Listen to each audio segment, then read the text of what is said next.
the Greeks. As I told you, the Maccabees came in. They actually were able to take care of the Greeks, not necessarily the mindset of the Greeks, but the physical Greeks.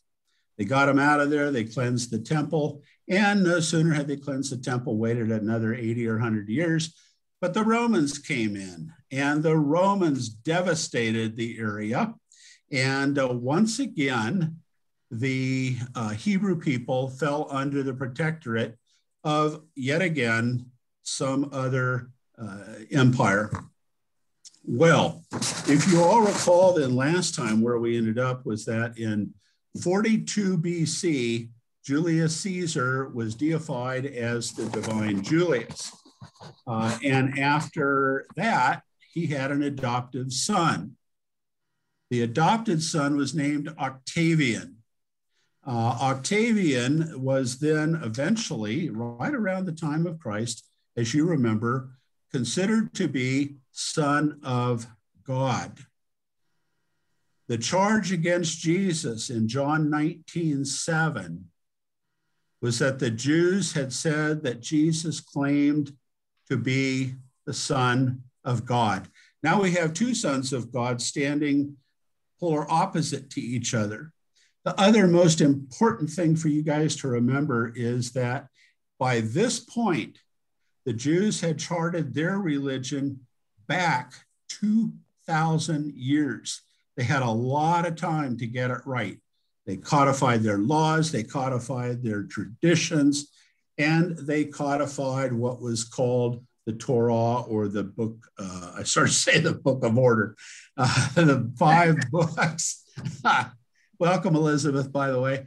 The 5 books of the Old Testament, Genesis, Exodus, Leviticus, Numbers, and Deuteronomy.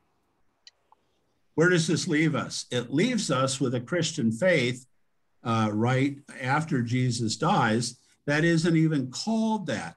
They've only had a few years to put themselves together, whereas the Jews had 2,000 years. So that's an important distinction, because Christianity was just learning about itself. It was called the Way. It was called several different things. But what we know is that the Romans seemed to focus in on this order. And primarily it was because these people supposedly were the followers of one that they called Son of God. And supposedly the Romans began hearing this Son of God rose from the dead after he had been crucified. Well, this was not a good thing for the fledgling Christians, and they were fledgling. The Jewish people were in several different areas at this point, and we get closer now to a time when the Romans are going to be looking back at the Jews, because why? Anybody remember why? The Jews had had it with the Romans. They figured if they could take care of the Greeks, they could also take care of the Romans. And in fact, they did for a while, which was absolutely stunning. One of the Roman platoons, for lack of a better word, was chased off. The Romans were not happy about this. And so there are 2 very distinct times in Jewish life. One is that captivity. Well, one is the Exodus. One is the captivity in Babylon. And next, we have one of the most important things for modern Judaism was the destruction of the temple. What did the destruction of the temple mean? It meant that after that, there were no more animal sacrifices. Sacrifice and that kind of worship back then turned into prayer. That marks the distinction between the kind of worship they did. One had animal sacrifice. When the temple was clobbered and totally wiped out, it was felt they could no longer have animal sacrifice, so they went to prayer time, lots of prayer time, which is why you hear that thing about widows' houses being devoured by the priests and stuff in their long prayers. By the time that the priests had begun doing that, Prayer time was certainly in fashion, and that was what kind of claimed the day. Before I go further, Sheila's going to show us a video, and see what we think of it. Okay, hang on just a sec. It's all right. Take time. Share sound. Optimize. Okay, share. And they're going. That's good.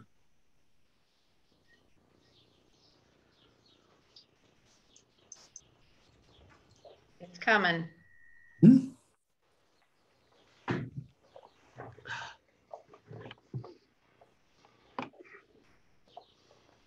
Hang on, guys.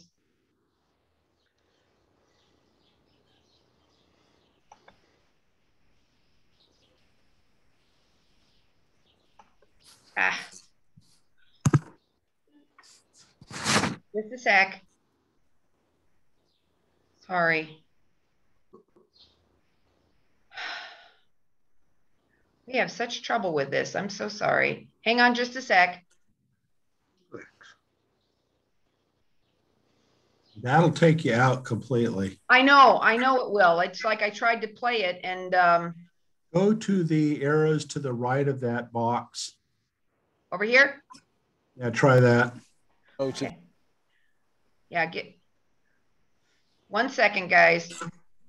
All right, let me just pop it out. There we go. There we go. Hang on just a sec. Yeah. Okay.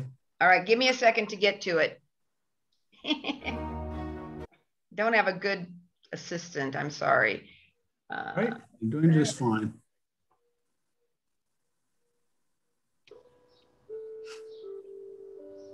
Okay, we want to start with 49:28. Correct. Right around there. There we go. And that's where I was trying to start before. There you go. To the rest of the country and beyond. Can you all hear that? The preachers of the new faith continued to insist, as Jesus had, that at some point in the future, the world would end. Then Jesus, as Messiah, would return in a second coming to the Mount of Olives in Jerusalem, and a new era would begin. Christ is coming back on the throne, surrounded by angels, archangels, powers, and dominions, and on a throne, and there he will start judging people and send them to hell or to paradise.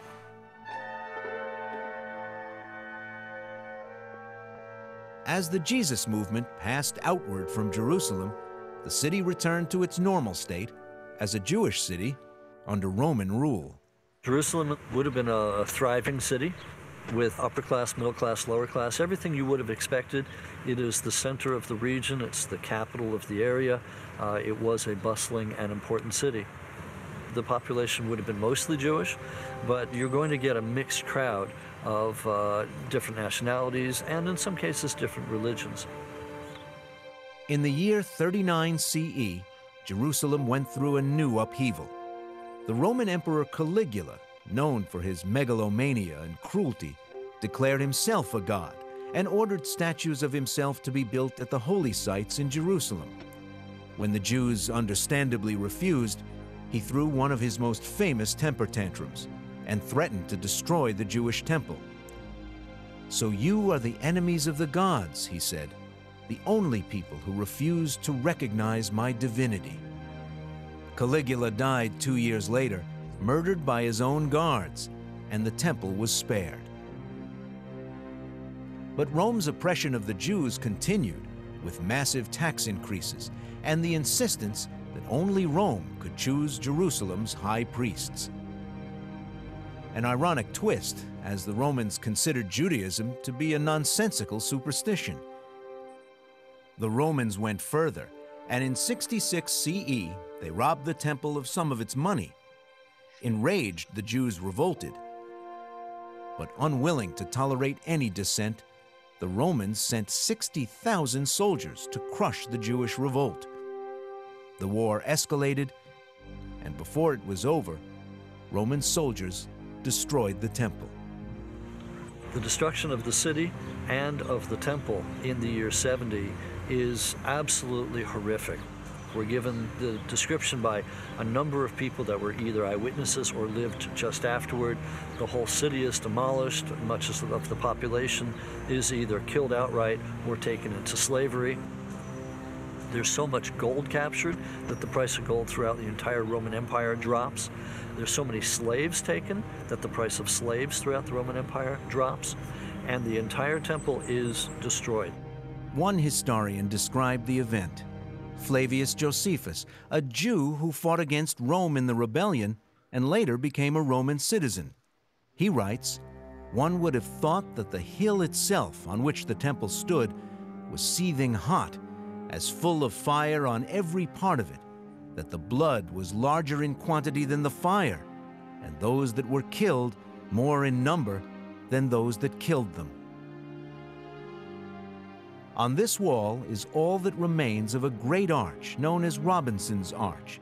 It once supported a huge walkway that was destroyed with the temple. These massive stones were part of the retaining wall of the Second Temple. They were hurled down to the pavement below by Roman soldiers. With their temple gone, the Jewish people now had to rethink the role and meaning of Jerusalem. When the temple was destroyed, the Jews refused to give up that memory. And that memory was translated into prayer. That memory was translated into holiday observances. That memory was translated into religious poems. And that memory was carried with them for 2,000 years. So when there's a wedding, you break a glass, in memory of the destruction of Jerusalem. When you build a home, you leave a little piece unfinished, Zecher l'Churban, memory of the destruction of the temple. To this day, observant Jews recite a prayer 3 times a day called the Amidah, in which they ask God to rebuild Jerusalem speedily and restore the throne of King David. And twice each year, they intone the prayer, the wish to be next year in Jerusalem, once at the close of the Passover meal, and again on the Jewish Day of Atonement, Yom Kippur. The temple was gone, but sections of the wall that supported the Temple Mount still remained. It began to be understood by Jews that the presence of God now resides in this kind of special way behind the western wall of the temple platform in Jerusalem. Why do people sway and wail and cry and pray at the Western Wall? Because they feel God's closeness there. This is the place where the antenna is tallest and the reception is clearest. You see a wall in a holy city which has the power to turn very serious, rational people and have them break out into tears and cry like children, washed over with a sense of emotion.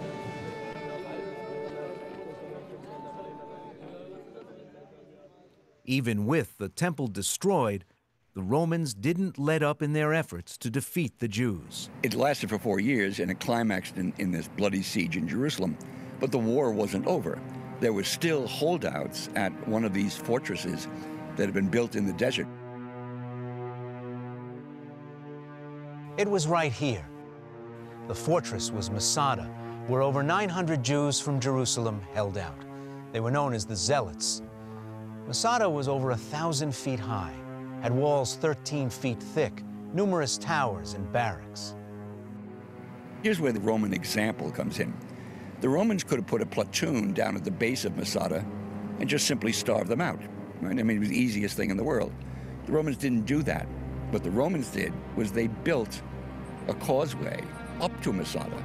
They chose the most difficult and yet the most effective and the most bone-crushing way of doing this. Built a causeway to the top of the mesa and rolled their heavy siege machinery up, just to make an example. For me, the most important question was, why did the Roman bother? After the entire country is conquered, all the strongholds, why did the Roman bother to go and send a legion, many thousands of soldiers, to conquer this place in the most remote place in the Judean desert?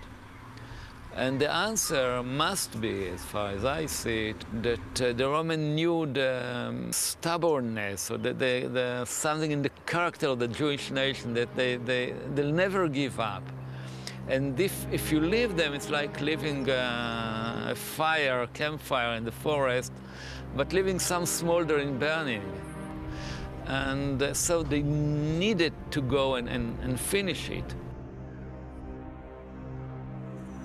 We're told the story by Josephus, this fabulous story of the Romans about to enter Masada, the Jews up on top commit suicide rather than be captured by the Romans. Whether that tale actually happened is a matter of great debate by historians today, but it certainly makes for a very dramatic end to the Jewish rebellion.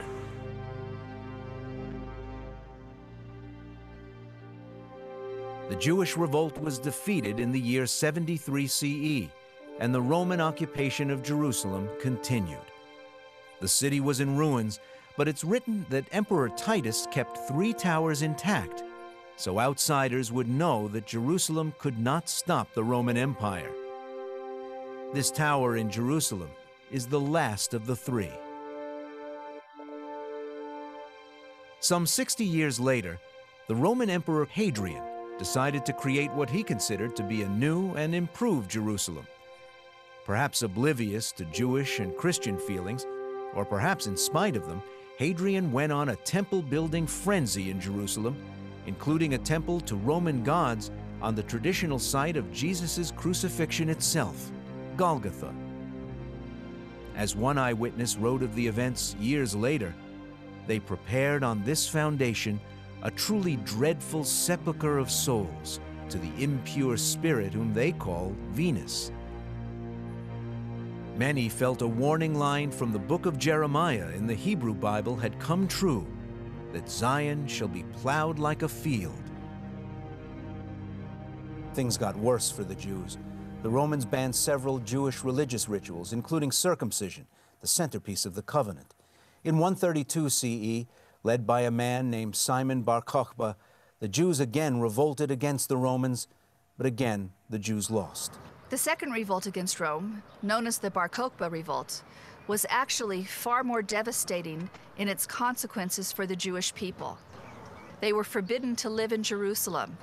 The city lost its Jewish character, and shrines to various pagan gods were erected throughout the city. The expulsion of so many Jews from Jerusalem continued what had already begun under the Assyrians and Babylonians, the dispersion of Jews outside of Judea, and eventually throughout the world.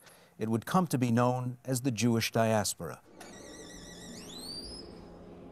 But while Jews were barred from Jerusalem, Christians were beginning to visit the city. A drawing of a ship with the Latin phrase Domine Ivimus, meaning, Lord, we went, was discovered in Jerusalem in the immediate vicinity of the traditional site of Jesus' tomb. Many believe it was drawn by Christian pilgrims from the 2nd century CE. If so, it's the oldest remnant of Christian pilgrimage to the city. The 4th century marked the beginning of a new era for the Roman Empire, Christianity, Jerusalem, and much of the world. In roughly 301 CE, Armenia became the first nation to declare Christianity its official state religion, as did many other countries in the following years. For decades, Christianity had been a persecuted religion in the Roman Empire, but in 313, the Emperor Flavius Valerius Aurelius Constantinus, better known as Constantine the Great, announced the official tolerance and imperial favor of Christianity in the empire. One of his projects was to go and identify the places connected with Jesus in Jerusalem. He instructed the bishop of Jerusalem to identify the holy places and to enshrine them. So what the bishop did was simply to ask the local population where, in their opinion, Jesus had been executed and where he was buried. And they pointed him to a place located now in the middle of the city. Right? The Gospels say that Jesus was crucified outside the city walls. But the place that they showed him was inside the city because the city walls had moved in the course of the 300-odd years. When the excavations took place, they discovered 3 crosses and the indictment. According to the Gospels, the indictment for Jesus said, Jesus of Nazareth, King of the Jews. The question was, which of these crosses was the one of Jesus? Helena, the mother of Constantine, ordered that the crosses be applied to the body of a very ill person. And one of the crosses worked a cure of the illness, and thereby Helena could declare with all certitude that this was indeed the true cross. Go ahead and cut it. What they really discovered, Okay. I have no idea.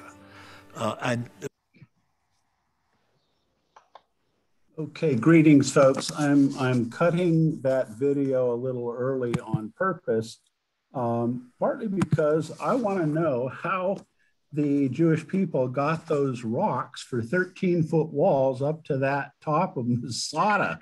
I mean, think about it. Good Lord. Who knows? I mean, they didn't have cranes back then, and maybe they had human cranes and ropes and pulleys. Somehow they got all those rocks up there and created a city.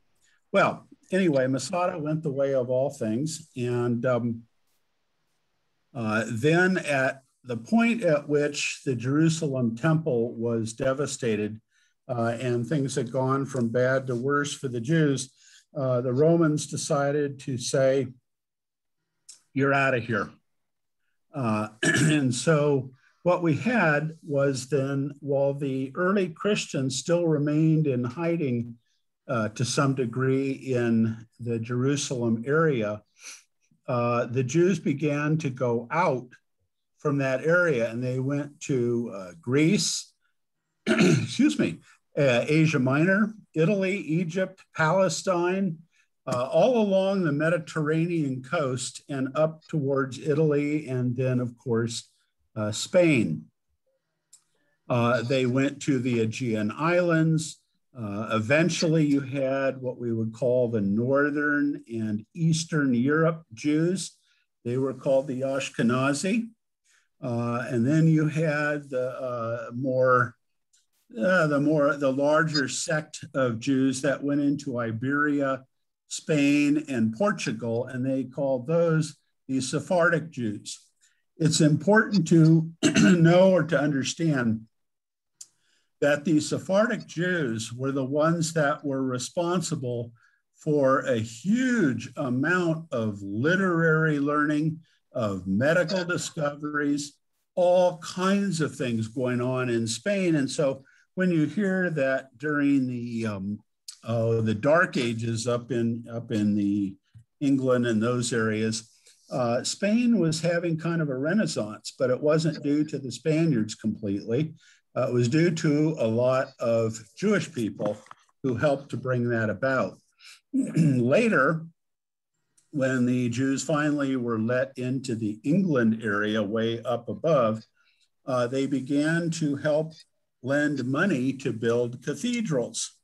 And this, of course, was a welcome thing, except when it came time to pay the debt. And so when it came time for the English people to pay the debt to the Jewish lenders, what do? You either kill them or you send them out of the country, which is pretty much what happened. A very bloody thing. Anyhow, there was an area north of Jerusalem. Let's come back to Jerusalem, to the northwest of Jerusalem, called Yavna. Yavna ends up becoming, within 20, 30 years after the destruction of the Jewish temple, it becomes the birthplace of rabbinic Judaism.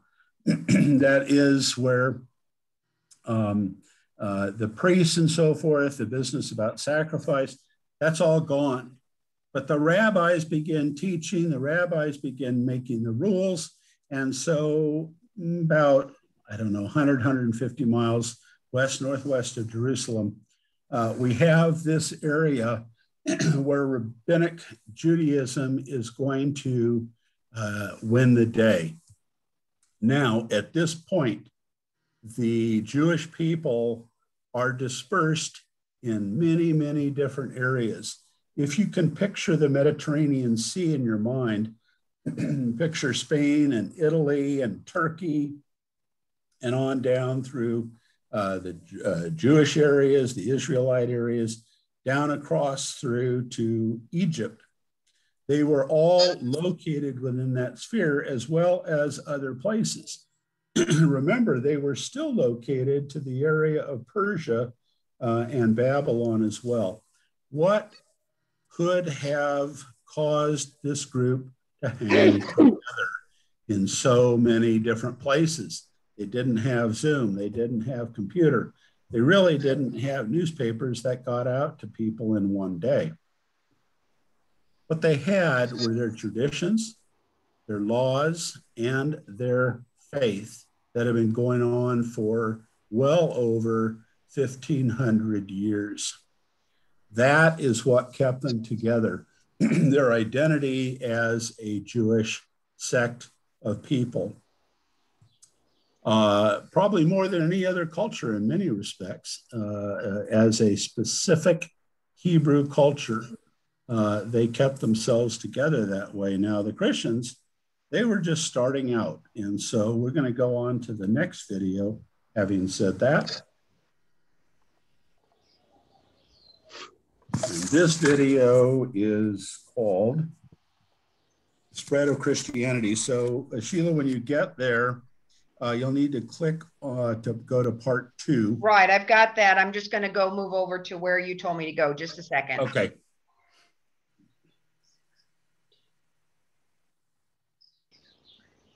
I want to go to 1450 of the Spread of Christianity. But then you said go to 20. Oh, about. Nope.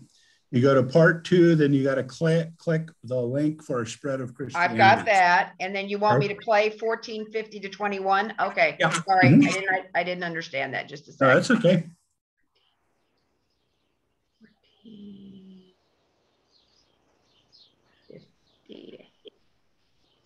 Road and convince others that the truth is real.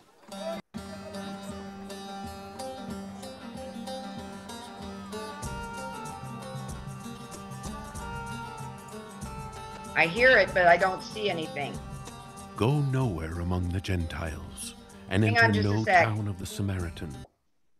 Let me do that again. Sorry, guys. Just a sec. When I try and go ahead, it doesn't, it's not cooperating. So just a minute.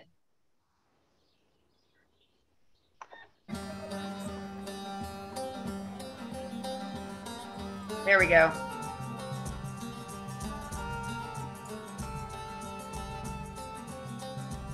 Go nowhere among the Gentiles and enter no town of the Samaritans, but go rather to the lost sheep of the house of Israel.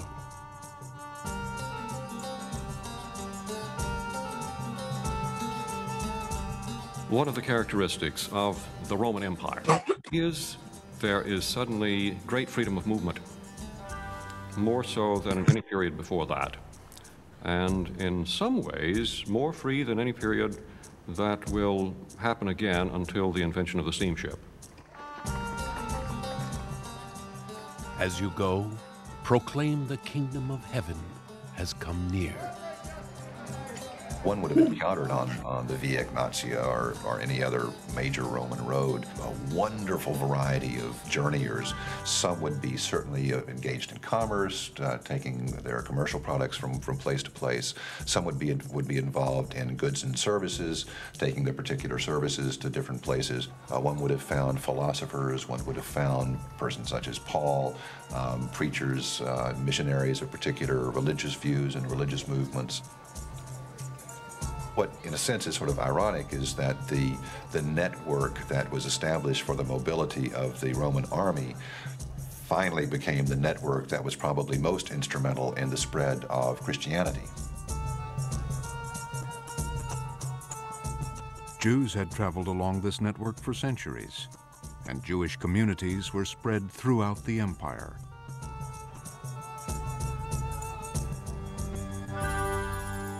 By the time of the 1st century, there were probably then, as now, more Jews living outside the land of Israel than within the land of Israel. There's a very energetic Jewish population in Babylon. There is a very wealthy, vigorous Jewish population living in the major cities around the Mediterranean. It's because of diaspora Judaism, which is extremely well established, that Christianity itself as a new and constantly improvising form of Judaism is able to spread as it does throughout the Roman world. Paul himself was a diaspora Jew. Convinced that God had chosen him to spread the word about Jesus, he traveled to Antioch, the capital of Roman Syria. Antioch has one of the largest Jewish communities outside of the Jewish homeland. It's been suggested that it may be something like 40,000 people in this Jewish community. So we must imagine a number of different Jewish congregations and subsections of the city in and through which Paul could have moved and still felt very much at home within the Jewish community. Wherever you have a sufficient number of Jews, you would have a Jewish community. Wherever you have a Jewish community, you would have a Jewish synagogue.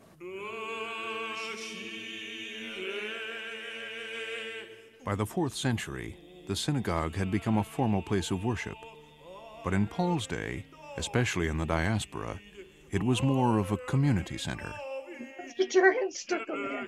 Another remarkable feature of the synagogues in the diaspora is not only that they attracted large crowds of people, but among these crowds will have been Gentiles. There is no barrier between Jews and Gentiles found the Jewish synagogues, and the Jews themselves apparently as open, friendly, and why not go to the Jewish synagogue, especially because there are no non-Jewish analogs. There's nothing equivalent to this communal experience anywhere in pagan or Greek and Roman religions. Gentiles attending synagogues would have been exposed to Judaism's variety of beliefs. In Antioch, this new Jewish sect, the Jesus movement, found a following in some synagogues. Paul felt that the time was right for these Jews to bring the Gentiles into their movement.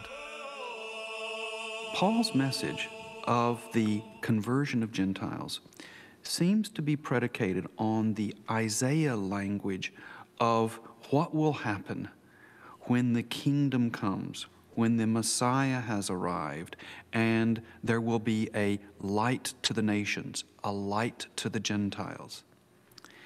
Go ahead and move Paul together. The Messianic age. You want me to take it to the next part? Yes, please. Okay, just a moment.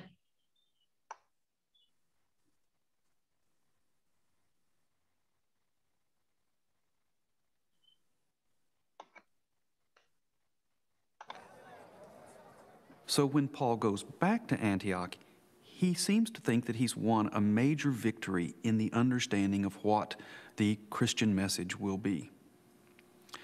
Shortly after his return to Antioch, however, Peter arrives from Jerusalem. One of the most vivid episodes he sketches is in the Epistle to the Galatians, when he's talking about a face-off he and Peter have in Antioch. A classic showdown in the history of earliest Christianity. And Paul tells the story this way. He says that in Antioch, he encountered Peter, who was having a meal with non-Israelite Jesus people. Peter thought this was all right until the contingent for Jerusalem came. And they tap Peter on the shoulder, and Peter stops attending these banquets. And then we get a great passage of Esprit de l'escalier. It's probably what Paul wishes he had thought to say to Peter at the time, but in the letter it's presented as what he says to Peter. And he's yelling at Peter for not being true to the gospel, and not being true to Christ, and not being true to this vision of things. And what he's really yelling at Peter about is food. And the way Paul tells it is, he says, well, you know, I confronted Peter publicly. I told him he was a hypocrite. I told him off to his face. I told him off in front of everybody. End of story. Well, the story doesn't really have an end. You know, we'd like Paul to tell us that after he told Peter off, he sort of skulked back to Jerusalem with his tail between his legs, and then Paul gave James and his party the what for, and then he threw him out or something like that. Nothing like that. Paul's completely silent. Now, this suggests to us that Paul had indeed had a showdown in Antioch. He did face off with Peter. He didn't win. He didn't carry the day, at least not that day. So this suggests to us that James's party was influential, and influential outside its Jerusalem jurisdiction, and that perhaps James' posse were there because they felt that their authority should be exercised outside of the jurisdiction of Jerusalem. It didn't say, but that gentleman is a very Antioch, popular lecturer and professor at Harvard. Gentiles probably is the turning point in Paul's career.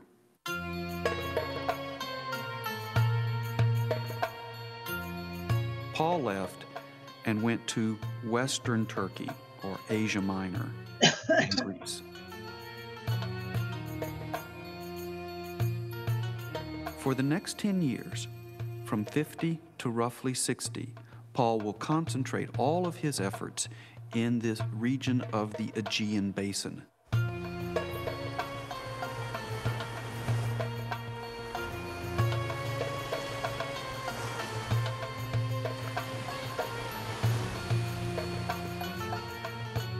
It's probably Ephesus and the areas immediately around Ephesus that will be his most important base of operations.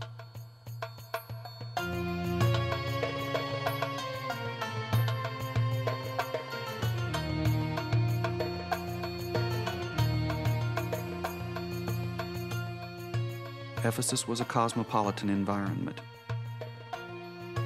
The inscriptions and the statues and the artwork and the buildings all tell us that this is really a crossroads of culture and religious life throughout the Mediterranean world.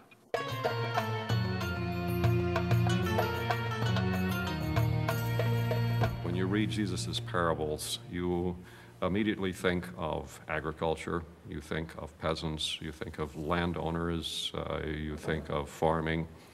When you read Paul's letters, you think of the school, you think of the philosopher, you think of the orator, you think of the city.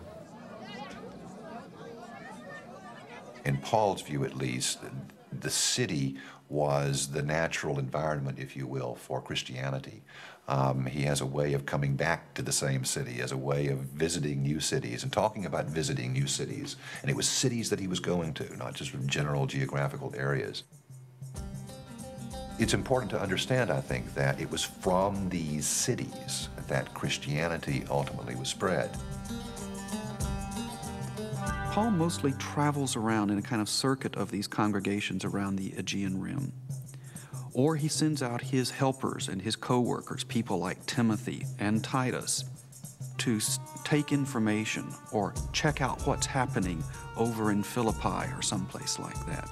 Sometimes perhaps even to go and help start a new congregation, someplace over in, say, Colossae, or maybe up toward the interior in Galatia.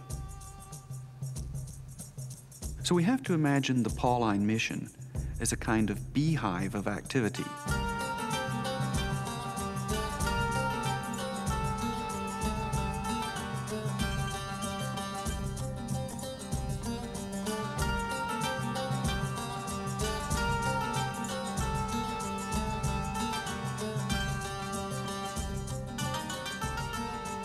Greet Andronicus and Junia, my relatives who were in prison with me. Greet my beloved Epaenetus, who was the first convert in Asia for Christ. Greet Apelles. Greet Ampliatus, my beloved in the Lord.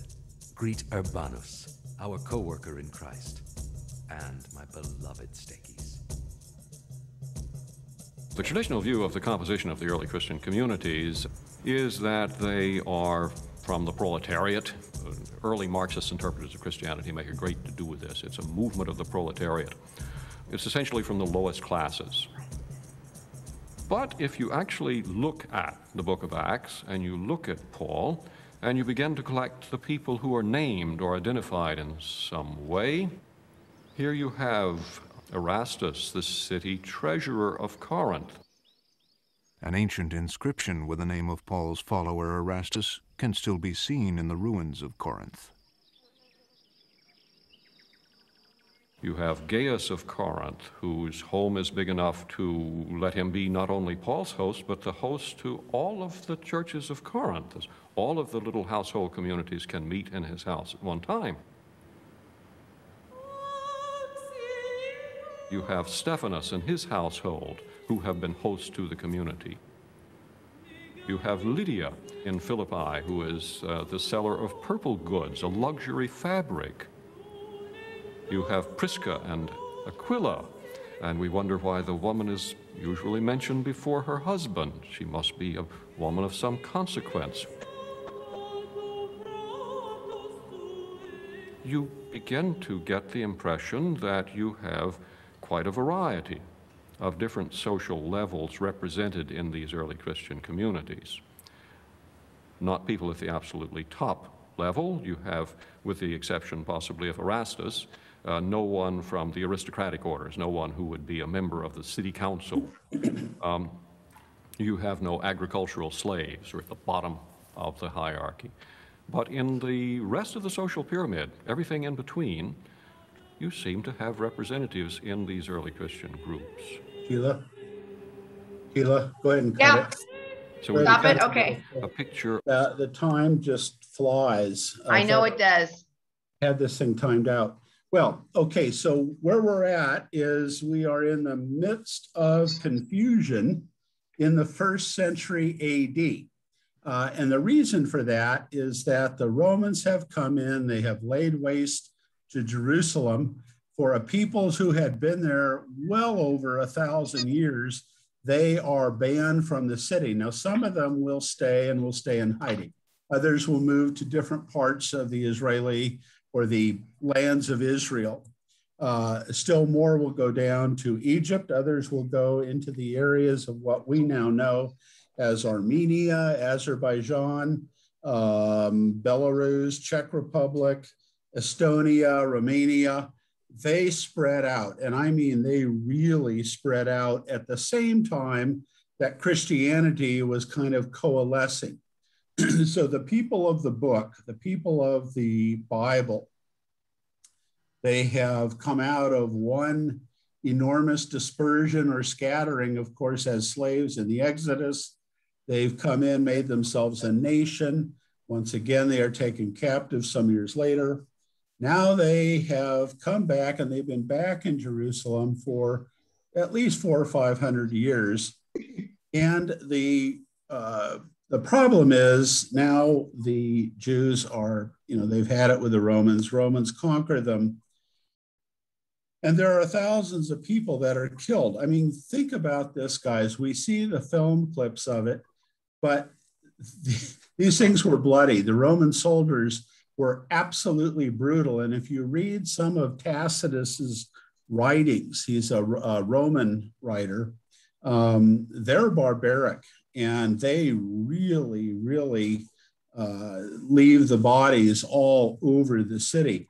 In response to that, of course, we have Jesus and his ministry, his crucifixion, and then the Jews, Peter and the others, will stay in Jerusalem.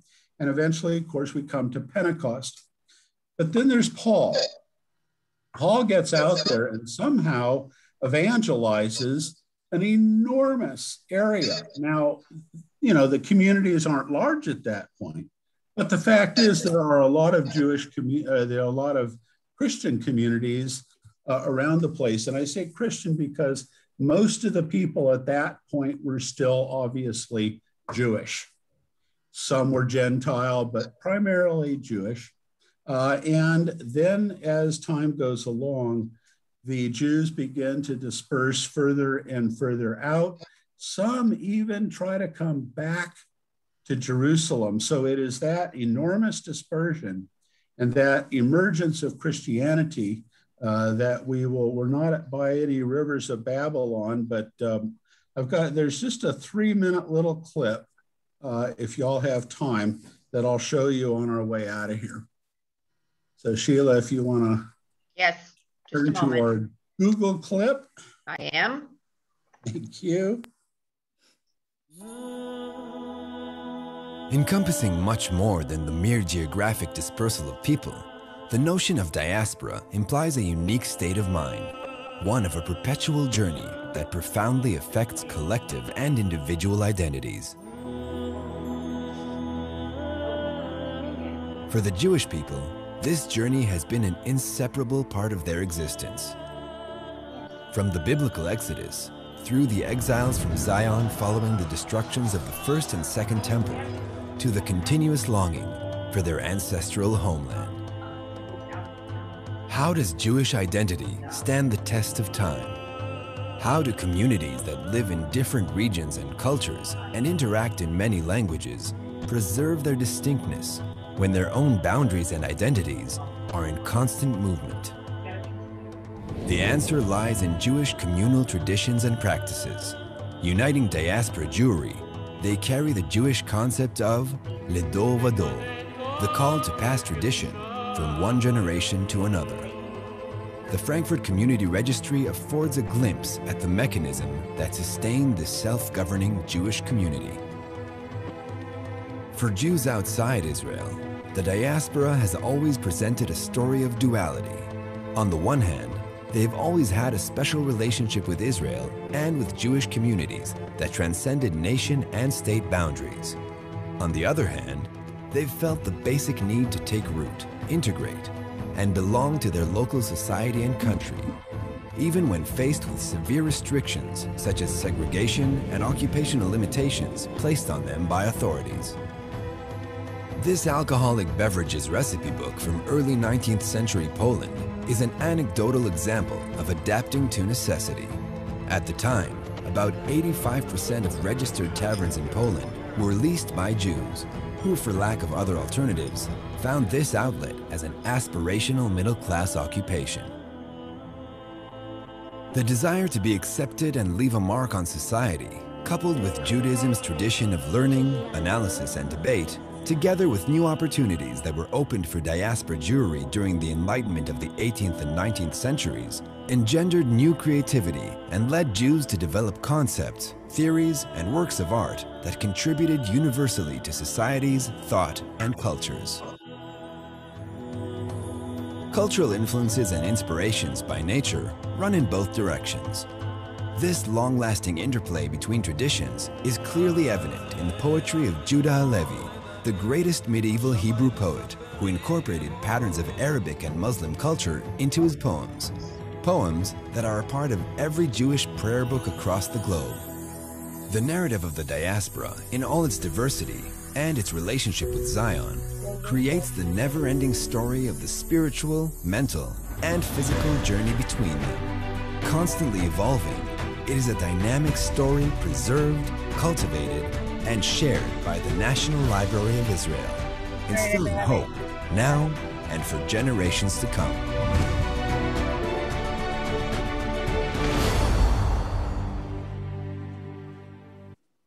All right, we shall leave you with that.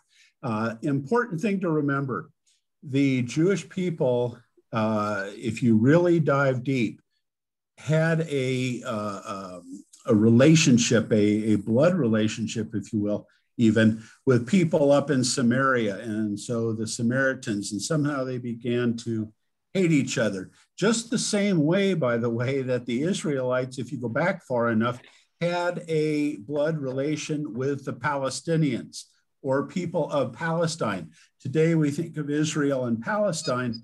Back then we spoke of Israelites, and among those Israelites would become people of Palestine.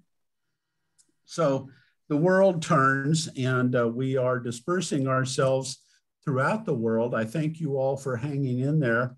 I've got to figure out better timing on this last class, but bottom line is we've gone out from Jerusalem now. We've spread out. Christianity is kind of spreading slowly, but Judaism is spreading everywhere else, and that's because they got kicked out of their lands. So I will see you folks next time. Curtain call is in about 30 minutes, and we'll see you online for our worship service, hopefully. Thank you all for coming today. Yeah.